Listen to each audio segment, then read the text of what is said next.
अस्सलाम वालेकुम, नमस्कार, सत श्री अकाल एंड गुड इवनिंग। मैं हूँ अर्ज़ू काज़मी और आप हमेशा की तरह से देख रहे हैं point of view.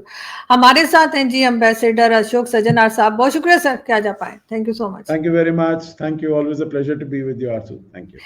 Thank you sir. Sir आज सबसे पहले बात करेंगे हम अमेरिका की। और टैरिफ तो आपको पता ही है कि 90 डेज के लिए रोक दिया गया है। उससे पहले जो है तमाम जगह की, पाकिस्तान की भी जो स्टॉक एक्सचेंज है उसमें काफी नुकसान हो रहा था। कैसे देख रहे हैं आप? 90 डेज के लिए रोका गया, लेकिन उसके बाद क्या समझा जाए कि फिर कुछ सिचुएशन बेहतर हो जाएगी या वापस उसी जगह पर फिर डोनाल्ड ट्रंप जाएंगे? देखिए, अभी तो बिल्कुल इसके बारे में कुछ नहीं मालूम है। ये तो पूरी दुनिया वेलकम कर रही है जो उन्होंने 90 दिन के लिए इसको पॉज दे दिया है। परंतु ये कहते हुए भी देखिए, जो अनसर्टेनिटी आई है राष्ट्रपति ट्रंप के, जो पहले उन्होंने शुरुआत की, जो 10% बेसलाइन टैरिफ सभी के ऊपर लगेगा, उसके बाद रेसिप्रोकल टैरिफ्स लगेंगे, भारत के ऊपर भी लगा है, पाकिस्तान, करीब दुनिया के 60-70 देशों के ऊपर लगा है। किसी को नहीं मालूम है जो किस तरीके से ये वाला ना जो रेसिप्रोकल टैरिफ है ये कैसे कैलकुलेट किया है। कुछ कहते हैं जो ये जिस भी किसी देश का ट्रेड सरप्लस है अमेरिका के साथ, उसको डिवाइड कर दिया है total export from that country to the US और उसका परसेंटेज निकाल लिया है। अब मेरे विचार से पाकिस्तान तो टॉप 30 कंट्रीज में नहीं आता है जिसके कि इतने ज्यादा एक्सपोर्ट्स हो अमेरिका को, तो फिर पाकिस्तान के ऊपर भी लगाया गया है। परंतु अब आपने ठीक कहा, जो वो 90 डेज का पॉज लग गया है, पर मैं समझता हूं जो अनसर्टेनिटी इंट्रोड्यूस हुई है, क्योंकि देखिए पूरी दुनिया जो बिजनेस है वो क्या चाहती है? बिजनेस चाहती है सर्टेनिटी, बिजनेस चाहती है प्रिडिक्टेबिलिटी, बिजनेस चाहती है जो एकदम बिल्कुल सामान्य रहे, सभी कुछ स्टेबल रहे, जिससे कि वो अपने और इन्वेस्टमेंट, अपने बिजनेस प्लान्स बढ़ा पाए। परंतु इसमें जो है बिल्कुल कभी वो 10% लगाते हैं, कभी 50 कर देते हैं, कभी उसको पॉज कर देते हैं। तो मेरे विचार से तो एक तो उनके अपने कस्टम्स ऑफिशियल्स को पता नहीं चलता होगा जो हमें क्या रेट अप्लाई करना है। तो इसीलिए आई थिंक पूरी दुनिया की जो सप्लाई चेन्स है, एक तो अनसर्टेनिटी आ गई है, दूसरा सप्लाई चेन डिस्ट्रप्शन हो गया है। क्योंकि अमेरिका में आने के लिए वो जो बेसलाइन टैरिफ है 10%, वो तो रहेगा ही। अब वहां पर इन्फ्लेशन ज्यादा बढ़ेगा अमेरिका में। चीन के ऊपर, चीन जो कि वहां पर सबसे ज्यादा उनका जो ट्रेड सरप्लस है किसी देश का, वो चीन का है अमेरिका के साथ। और वहां पर उन्होंने कितना लगा दिया है? 125% टैरिफ लगा जी। दिया है। और उससे जो भी चीन से सामान आता है वो तो आ ही नहीं पाएगा, और जो आएगा वो बहुत महंगा होगा। इन्फ्लेशन वहां पर बढ़ेगी अमेरिका में। और वहां पर जैसे बहुत सारे ये बिजनेस हाउसेस हैं, गोल्डमैन सैक्स है, जेपी मॉर्गन है, उन सभी ने कहा है जो वहां पर रिसेशन आने का, और पूरी दुनिया में रिसेशन आने का जो पॉसिबिलिटी, प्रोबेबिलिटी है, वो काफी बढ़ गई है। तो मैं समझता हूं ये दुनिया के लिए ठीक नहीं है, और सबसे ज्यादा अमेरिका के लिए ठीक नहीं लेकिन सर चाइना ने भी तो 84% लगाया है अमेरिका के ऊपर। है। ये भी है, हाँ, लेकिन जी। नहीं नहीं, आप बिल्कुल ठीक कह रहे हैं, चाइना ने लगाया। मेरे ख्याल से China is one of the few countries जिसने कि ये लगाया है, क्योंकि और सभी देशों ने कहा है जो हम कोशिश करेंगे, हम नेगोशिएट करने का प्रयास करेंगे। क्योंकि ये अमेरिका बहुत ही बड़ा मार्केट है। क्योंकि अगर देखा जाए तो पूरे एक साल में करीब $3.2 ट्रिलियन, सबसे बड़ा मार्केट पूरे विश्व का अगर कोई है तो वो अमेरिका है। $3.2 ट्रिलियन, और उसके जो एक्सपोर्ट्स हैं वो करीब $2.1 ट्रिलियन है। तो मतलब उसका ट्रेड डेफिसिट हर साल $1 ट्रिलियन के आसपास होता है, और उसमें सबसे ज्यादा जो कंट्रीब्यूशन है वो चाइना का है। तो देखिए चाइना तो को तो ये लगाना था उसके ऊपर, क्योंकि उनका जो कंपटीशन है, प्रतिद्वंद है अमेरिका का और चीन का, वो केवल ट्रेड का नहीं है। ट्रेड तो बहुत एक इम्पॉर्टेंट मसला है, परंतु वो जियो पॉलिटिकल भी है। क्योंकि China can not be seen to be losing face in front of the United States, पूरी दुनिया के सामने और अपने लोगों के सामने। देखिए, ये देखते हुए ये एक और भी बात ध्यान में रखनी पड़ेगी, जो हालांकि जैसे मैंने कहा, अमेरिका पूरी दुनिया का सबसे बड़ा मार्केट है, 3.2 ट्रिलियन डॉलर्स इंपोर्ट करता है, but that is only 13% of the total global import जो होते हैं। मतलब 87%, 87% of imports in other countries are not affected by Trump's decision, by Mister Trump's decision. तो ये तो चीज है, परंतु उसके साथ साथ ये तो डायरेक्ट इंपैक्ट हुआ, सेकेंडरी इंपैक्ट उसका मेरे विचार से और भी ज्यादा खराब हो सकता है, क्योंकि जैसे मैंने बताया, सप्लाई चेन डिस्ट्रप्शन हो गई, तो जो कुछ है सभी एक और ज्यादा अनसर्टेनिटी आ गई है। तो चीन ने अब ये वाला लगाया है टैरिफ 84% का, पर अब देखना पड़ेगा जो आगे क्या उन दोनों में बातचीत होती है, या और आगे कहां तक ये निकल कर जाता है। लेकिन सर, ये जो ग्रेटर अमेरिका बनाने की बात की जा रही है, अमेरिका को तो पहले ही सब समझते हैं कि सुपर पावर है और काफी स्ट्रांग कंट्री है, तो क्या चीज आपको ऐसी लगती है जिसकी वजह से जो है वो डोनाल्ड ट्रम्प ये कह रहे हैं कि जी ग्रेटर अमेरिका बनाना है और बहुत सी पॉलिसीज अपनी जो है उसको वो चेंज करने की बात कर रहे हैं? देखिए, दो चीजें हैं। एक तो जो अमेरिका कहता है, जो उसके लिए प्रॉब्लम है, और पिछले 20-30 साल से ये प्रॉब्लम बढ़ता ही जा रहा है। एक है, जैसे मैंने बताया, उनका जो ट्रेड डेफिसिट है बहुत ज्यादा है, अनसस्टेनेबल है। कोई भी देश $1 ट्रिलियन पर ईयर उसका अगर ट्रेड डेफिसिट होता है तो उसके लिए वो दिक्कत है। दूसरा, उसका फिस्कल डेफिसिट, मतलब उसकी जो रेवेन्यू अर्निंग्स हैं, they are much lower than its expenditure. तो उसको मतलब अपनी जो सेविंग वहां पर करनी है, और वही आप देख रहे हैं, इलॉन मस्क को उन्होंने लगाया है, जो आप dose, department of government efficiency, आप लोगों को बर्खास्त कर दीजिए। परंतु वो जिस तरीके से किया जा रहा है, वो उनकी अपनी पूरी दुनिया में जैसे वो यूएस एड को खत्म कर दिया और बहुत सारे प्रोग्राम्स खत्म कर दिए, तो अपने देश में भी उनके लिए प्रॉब्लम हो रहा है और पूरी दुनिया में भी उनके लिए प्रॉब्लम हो रहा है। तीसरी बात है, उनका डेट टू जीडीपी रेशो बहुत ज्यादा बढ़ गया है। इतना ज्यादा बढ़ गया है जो डेट सर्विसिंग में उनको बहुत ज्यादा पैसा देना पड़ता है, जिससे कि डेट और बढ़ता रहता है। और आखिरी बात, चौथी चीज, जो वो देश पूरी तरीके से जिसे कहा जाए डी इंडस्ट्रियलाइज हो गया है, क्योंकि जो भी उसकी मैन्युफैक्चरिंग फैसिलिटीज थी, वो सारी मैन्युफैक्चरिंग फैसिलिटीज आरजू वो वहां से निकलकर चीन में चली गई हैं पिछले 20-30 साल से, अगर आप देखिए। और उसके अपने यहां पर भी जो कुछ साल पहले, 20-30 साल पहले, अगर अमेरिका में more than 30% of the GDP was contributed by manufacturing, today it is only 8% of the GDP that is contributed by manufacturing. और अगर आप ग्लोबली देखें तो China contributes today about 32% of global manufacturing, और अमेरिका कंट्रीब्यूट करता है केवल 16%।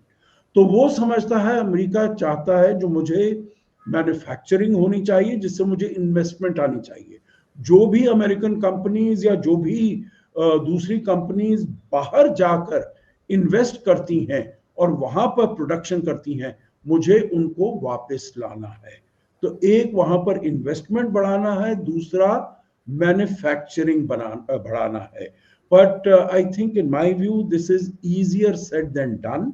Problems ये जरूर इसमें होंगे, क्योंकि it is not so simple, क्योंकि America is a high cost economy. तो वो जो कुछ भी मैन्युफैक्चर करेंगे, will they be able to manufacture them at competitive prices, जिससे कि वो बाहर एक्सपोर्ट कर पाए और अपने यहाँ जो उनके कंज्यूमर्स हैं वो उनको बाय कर पाए। आखिरी चीज मैं इसमें ये कहूंगा, आपका बहुत अच्छा प्रश्न है, that will he be able to make America great again.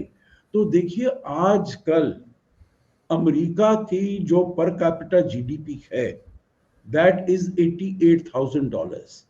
अगर वो कहते हैं that I will make American even richer, तो 88,000 से 88,000 से 90,000 हो जाएगा, 95,000 हो जाएगा, 100,000 हो जाएगा। पर इससे अमेरिका ने जो भी, राष्ट्रपति ट्रंप ने जो भी स्टेप्स लिए हैं, उससे उन्होंने देखा है जो अमेरिका की क्रेडिबिलिटी, अमेरिका में ट्रस्ट, अमेरिका में फेथ पूरी दुनिया में, वो काफी हद तक खत्म हुआ है. So I don't think that this is really the way to make America great again, क्योंकि America is losing its friends, it's losing its partners, it's losing its allies.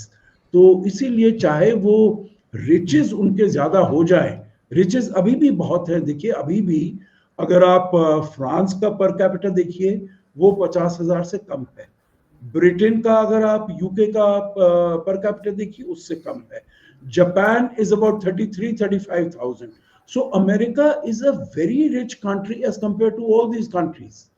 परंतु उनके यहाँ पर जो प्रॉब्लम है, that is in terms of distribution of wealth, क्योंकि there is a small proportion which is very wealthy and most of the people are at the bottom, जिनके पास जिनके living standards बहुत कम हुए हैं because of this deindustrialization over the last 30-40 years.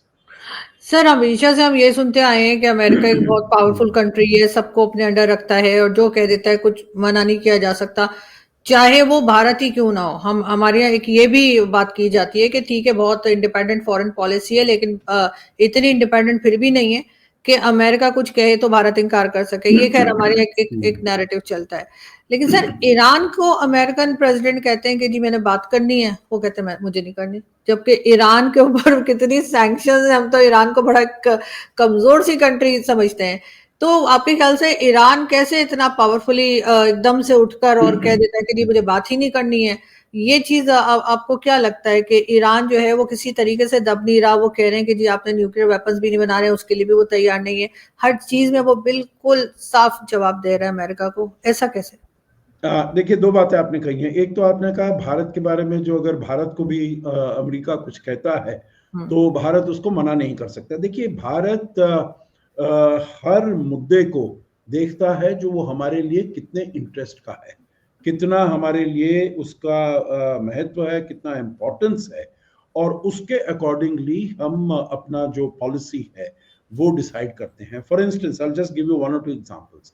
जो जब ये Russia Ukraine conflict हुआ तो अमेरिका और पूरा वेस्ट भारत को कहता रहा जो आप रशिया को क्रिटिसाइज करिए, आप रशिया को कंडेम करिए, जो उसने यूएन प्रिंसिपल्स, यूएन चार्टर का वायलेशन किया है, उसने किया है जो एक यूएन मेंबर की सॉवरेंटी और टेरिटोरियल इंटेग्रिटी को उसने डिस्ट्रॉय किया है.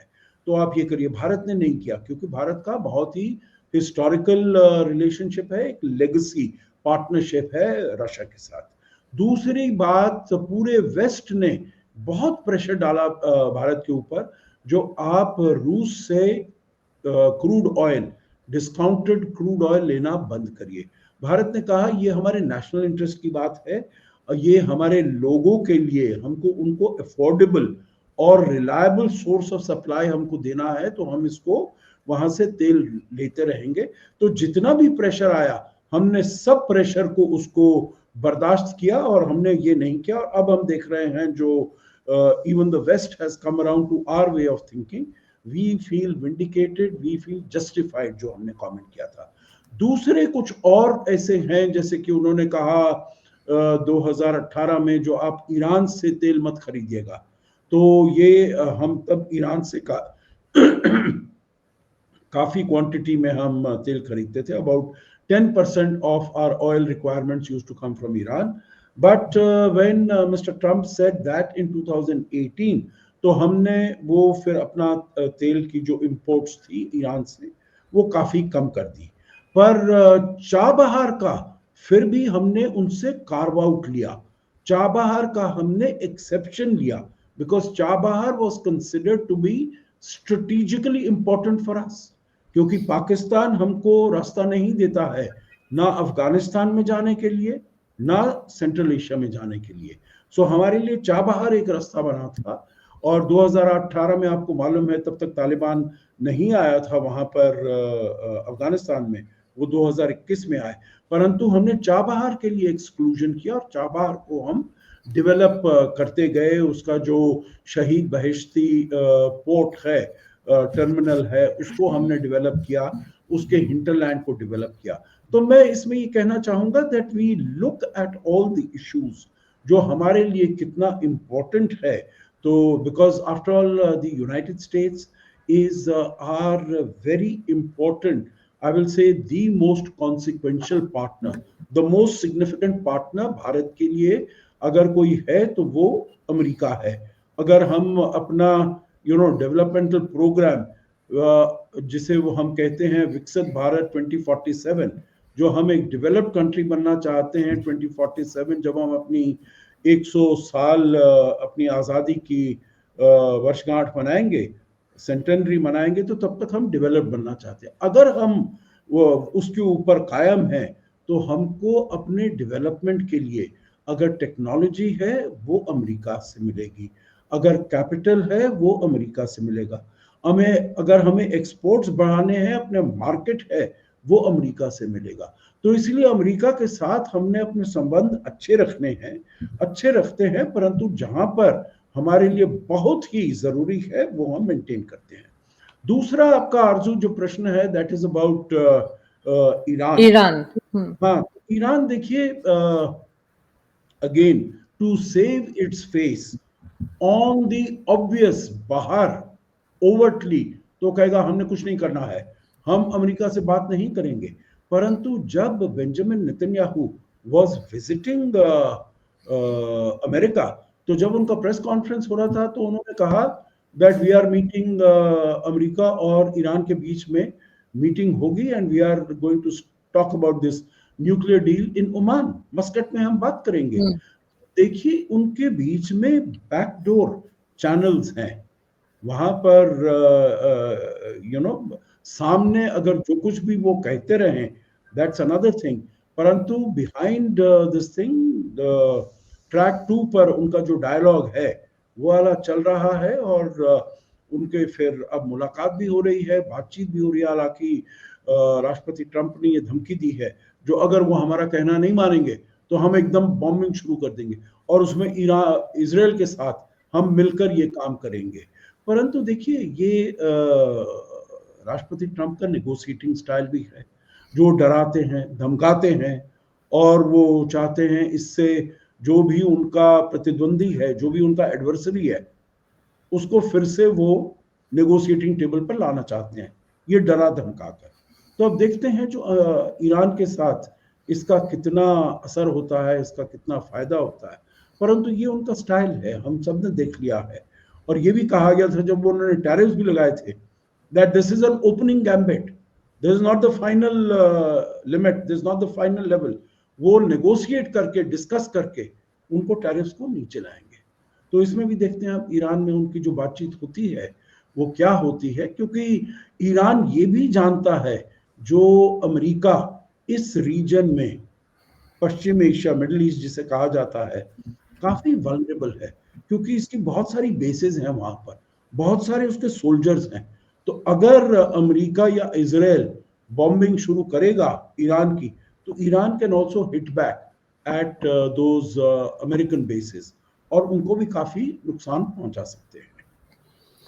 बिल्कुल ऐसा ही है। लेकिन सर अगर हम बात करें लास्ट में तावर हुसैन राना की, जिसको कि आज भारत पहुंचाया जा रहा है, पाकिस्तान टीवी चैनल्स पे कोई खबर नहीं है, पाकिस्तान में कुछ कहा नहीं जा रहा, इस बारे में कोई बात नहीं हो रही। सिर्फ फॉरेन ऑफिस ने एक स्टेटमेंट दी है कि जी वो तो 20 साल से पाकिस्तान से बाहर था, उसका तो पासपोर्ट और आईडी कार्ड वगैरह सब जो भी डॉक्यूमेंट्स है वो ऑलरेडी जो है उसने दोबारा रिन्यूअल के लिए नहीं दिए।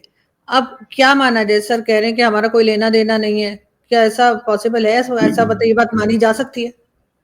नहीं, मेरे विचार से बिल्कुल नहीं मानी जा सकती है। देखिए तावर हुसैन राना यहाँ पर लैंड कर गया, भारत में लैंड कर गया है टुडे। अभी समय है करीब 8 बजे हैं शाम के, तो करीब 6:24 पर तावर राना की जो स्पेशल फ्लाइट थी अमेरिका से वो यहाँ पर लैंड कर गई है। And I think NIA, national investigation agency, वो जो कुछ भी कार्रवाई करनी है वो कर रहे हैं। जहां तक आपने कहा है आरजू, जो पाकिस्तान ऐसा कह रहा है, I think Pakistan is living in denial. अभी तक उन्होंने कहा है जो सब टेररिस्ट हैं, तावुर राना है, अजमल कसाब, ये वो जो भी लोग हैं, ये वाले तो नॉन स्टेट एक्टर्स हैं, हमारा तो इनसे कुछ लेना देना नहीं है। बट जो कुछ भी बातचीत हुई है तावुर राना की डेविड हेडली के साथ वगैरह, जो सभी कुछ डिटेल्स अवेलेबल है, जो एविडेंस दिया है डेविड हेडली ने, वो सब उन्होंने बताया है। जो कैसे वो 5 बारी he was trained by the ISI के कैंप्स में जाकर उसकी ट्रेनिंग हुई है। ऐसे ही तहव्वुर राना की भी ट्रेनिंग हुई है वहां पर। तो I think all this evidence is available, all this evidence will be presented by NIA. जब ये ट्रायल शुरू होती है एनआईए कोर्ट में, तो ये वाली सब एविडेंस दी जाएगी। I think Pakistan is like an ostrich, जो भाई वो समझता है जो अगर मैं रेत के अंदर अपना सिर छुपा लूंगा तो मैं सोचूंगा कुछ नहीं हो रहा है। परंतु ये जो बाहर जो कुछ हो रहा है, जो तहव्वुर राना कहेगा वो बताएगा, जो उसके असल में हैंडलर्स कौन थे। हमने ठीक है बहुत लोगों का नाम सुना है, हाफिज सईद का नाम सुना है जो वो मास्टरमाइंड था, जकीर रहमान लखवी, मेजर इकबाल, साजिद मीर वगैरह वगैरह, इन सब के नाम आए हैं।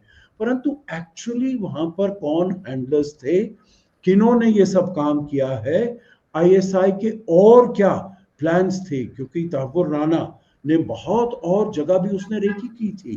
देखिए उसको तो 2009 में पकड़ा गया, बट 2008 के बाद उनके और प्लान्स थे, आईएसआई के और मंसूबे थे, जो शायद हम जाकर कोची में जो नेवल एकेडमी है वहां पर हम बम्बार्डमेंट करेंगे, नेशनल डिफेंस कॉलेज है दिल्ली में, उसमें हम बम्बार्डमेंट करेंगे, पुष्कर मेला में हम वहां पर जाकर एक ऐसा ही तहलका मचाएंगे, कुंभ मेला में वहां पर जाकर ऐसा तहलका।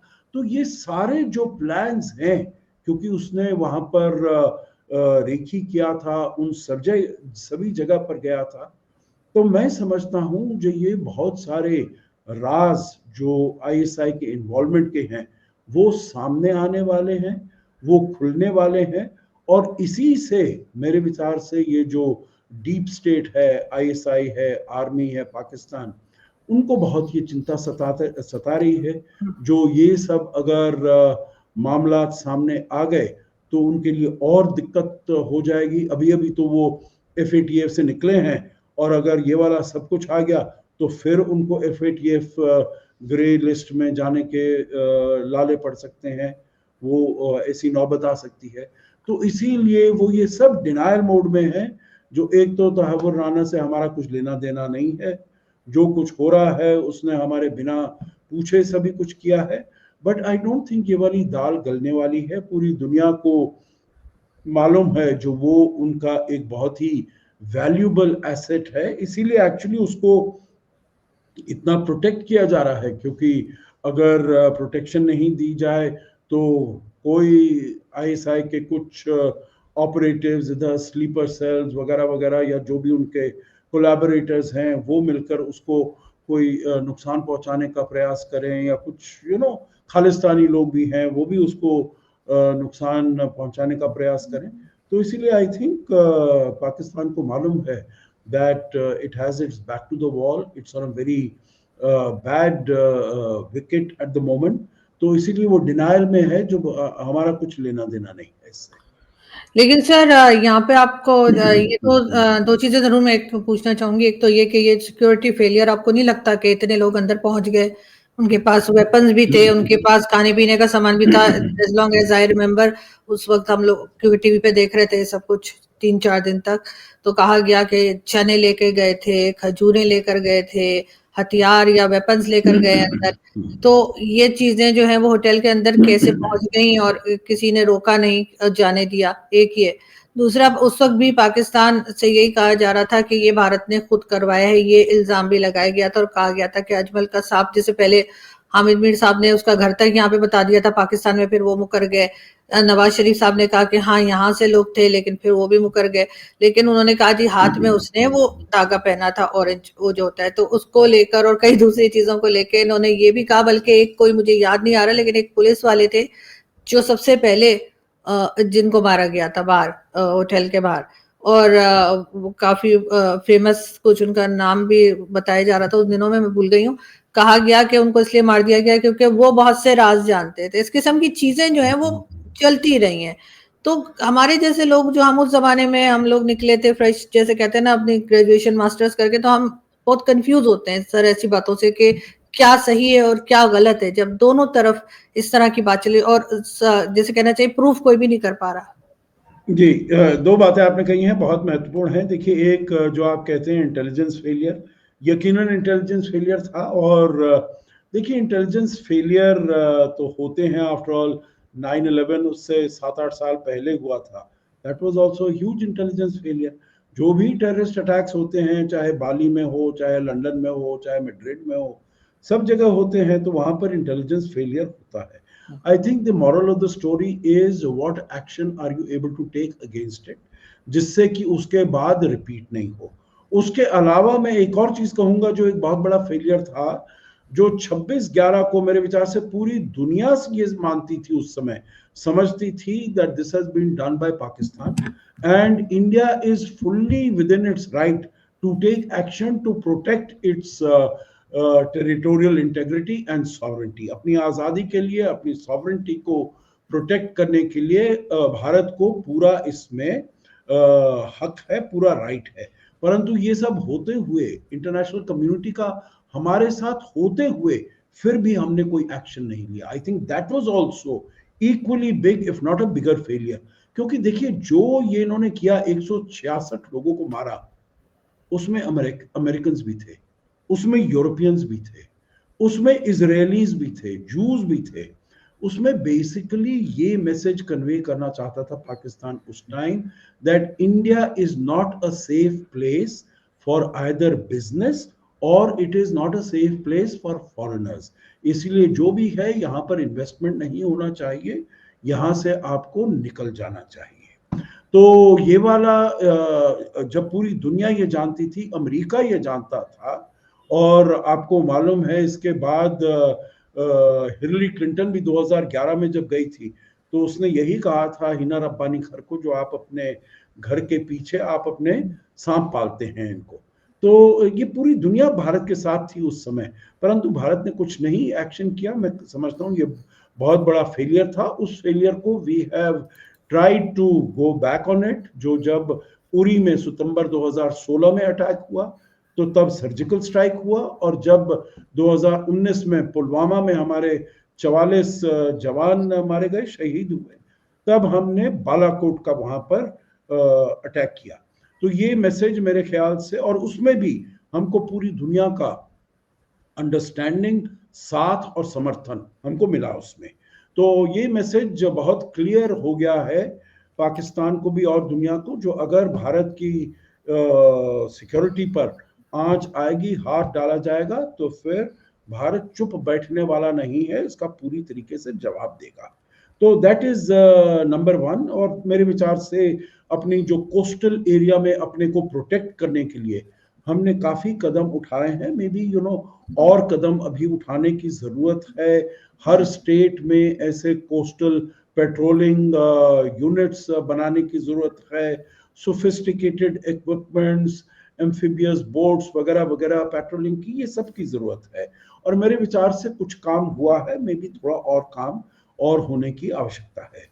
दूसरी बात है, देखिए आपने जो कहा है, जो ये भारत ने खुद कराया था, ये उन्होंने अपने हाथ में मौली पहनी थी। देखिए वहां पर उनको तो जो नाम भी थे, वो हिंदू नाम दे दिए गए थे, जो भाई ये बताने के लिए भाई ये तो लोकल लोग हैं, लोकल वहां पर हैं। पर मेरे विचार से जो सीक्वेंस ऑफ इवेंट्स हुआ है, और जो देखिए, अगर ऐसी बात नहीं होती, पाकिस्तान का इन्वॉल्वमेंट नहीं होता, तहव्वुर राना का इन्वॉल्वमेंट नहीं होता, तो हम इसका एक्सट्रेडिशन अमेरिका से बिल्कुल नहीं करा पाते। I think it is NIA ने जो अपनी इन्वेस्टिगेशन की है, जो उन्होंने एविडेंस प्रेजेंट किया है that he was the mastermind of that operation in 2008, तभी वहां की जो कोर्ट्स हैं, दे हैव अग्रीड टू एक्सट्राडाइट। क्योंकि देखिए, मैंने डील किया है इन केसेस से, एक्सट्रेडिशन केसेस से। और मैं जानता हूं जो इन देशों में पर्टिकुलरली जो डेमोक्रेटिक देश हैं, they are very very particular, जो सभी ये as far as evidence is concern, documentation is concern, सब पूरा होना चाहिए, और वो कन्विंस्ड होने चाहिए जो ये वाला फिट केस है एक्स्ट्राडिशन के लिए, तभी वो होता है। नहीं तो आप देखिए कितने ये यूके में, मैं नाम नहीं लेना चाहता, कितने केसेस हैं जो चल रहे हैं, परंतु वो सालों साल चलते हैं। तहव्वुर राना को भी 17 साल हो गए हैं उसको यहाँ पर, उसके बाद ही इसको ला पाए हैं।